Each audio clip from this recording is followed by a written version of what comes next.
Roșiile tale au făcut o pată neagră pe dosul lor, fix înainte să se coacă, după cum apare în imaginea aceasta. Să știți că nu este vorba despre vreo boală, nu este vorba despre vreun dăunător, nu este vorba nici măcar despre lipsa de calciu din sol. Este o problemă fiziologică a plantelor, există o problemă de transmitere a calciului din sol către fructe. Eu în acest moment nu am niciun exemplu să vă arăt de tomată cu putregai apical, cu acea putreziciune pe dos, fiindcă de câțiva ani încoace, de când cultiv roșii, mi-am dat seama care e problema și știu an de an ce trebuie să fac pentru ca acea problemă să nu apară.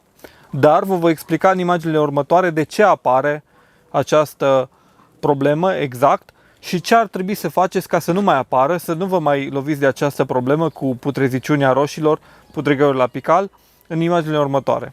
Majoritatea oamenilor, când apare această problemă, se gândesc că solul este sărac, că solul nu are calciu în el. Dar în 90% din cazuri, asta nu este problema. Majoritatea solurilor, inclusiv cele mai sărăcăcioase, au destul calciu pentru ca planta să-l poată absorbi și să nu apară acea problemă.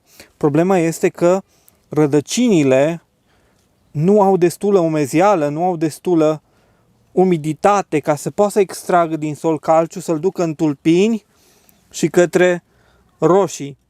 Deci e o problemă din cauza udatului, fiindcă udatul nu este uniform și udatul este făcut într-o manieră în care planta suferă.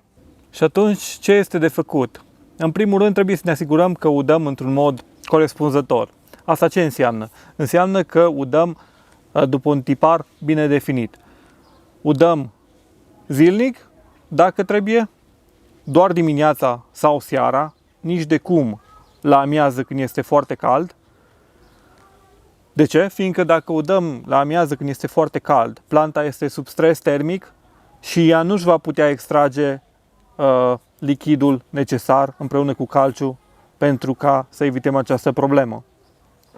Așa că udăm dimineața și seara, zilnic dacă trebuie, dar dacă nu putem să udăm zilnic, tot la 2 zile. Nu mai rar, mai ales în perioada de vară, în perioada de caniculă, fiindcă planta nu își va putea extrage nutrienții din pământ, inclusiv calciu, dacă nu are umiditatea necesară. Apa cu care udăm trebuie să fie călduță, nici de cum rece. Eu am aici tot timpul în grădină un butoi și în acest butoi pun apă, o las să se încălzească și ud din butoi cu apă călduță.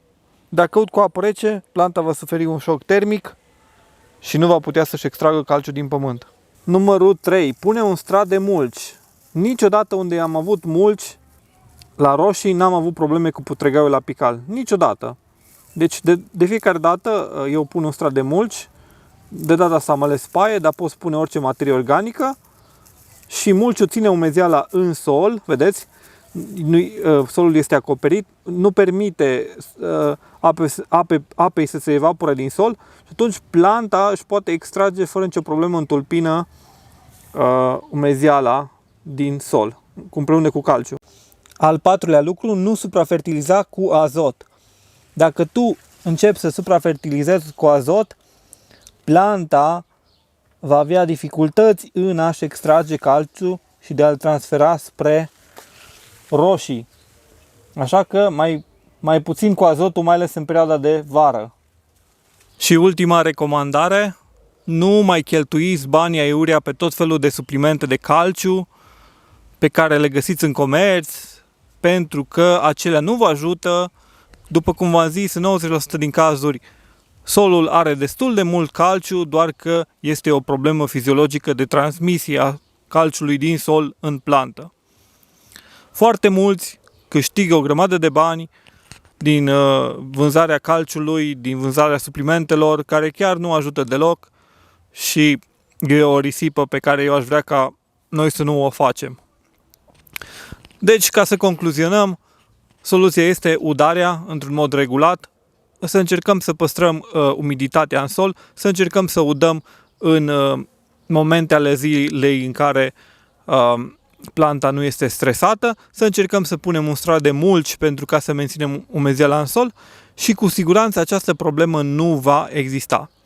Dar să zicem că această problemă a apărut deja, să știți că din experiența anilor trecuți pot să vă spun că nu e cazul să vă panicați. De obicei, doar la primul strat, la primul etaj de fructe, la primul etaj de roșii apare această problemă și pe urmă de la al doilea, al treilea etaj nu mai apare. Așa că nu disperați și dacă a apărut această problemă la voi. Apropo, această problemă apare și la ardei, apare și la dovlecei, apare la mai multe plante, inclusiv la vinete. Soluția este aceeași. Udarea și toate sfaturile care vi le-am dat în acest videoclip.